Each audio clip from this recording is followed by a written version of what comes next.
சரி, அப்ப அந்த எக்ஸ் வந்துட்டு வெளிநாட்டுல இருந்தாலும் இல்ல உடல்நிலை பாதிக்கப்பட்டிருந்தாலும் அவருடைய ப்ராப்பர்ட்டியை மேனேஜ் பண்றது அவங்க லைஃப் பார்ட்னரே ஆனாலும் பவர் ஆஃப் அட்டர்னி கட்டாயமா?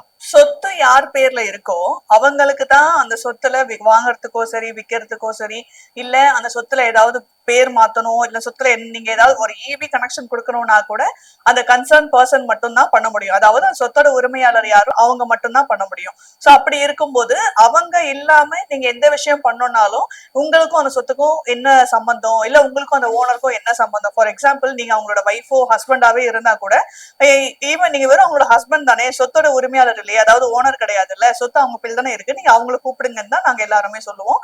ஈவன் லாவும் அதை தான் மேண்டேட் பண்ணுது. சோ நீங்க உங்களுக்கு பதிலா உங்க சொத்தை வந்து வேற யாராவது பராமரிக்கணும், நிர்வகிக்கணும்னு நினைச்சீங்க அப்படின்னா நீங்க அவங்களுக்கு ப்ராப்பரா ஒரு பவர் ஆஃப் அட்டார்னி இஷ்யூ பண்ணி ஆகணும். இன்கேஸ் நீங்க வெளியூரோ வெளிநாடோ போயிருக்கும் போதும் உங்க சொத்தை பராமரிக்கணும், இல்ல வாங்கணும், விற்கணும் அப்படிங்கிற மாதிரி இருந்தா கூட நீங்க கண்டிப்பா ஒரு பவர் ஆஃப் அட்டார்னி கொடுத்திருக்கணும். அப்பதான் உங்களுக்காக அந்த ஏஜென்ட் செயல்பட முடியும்.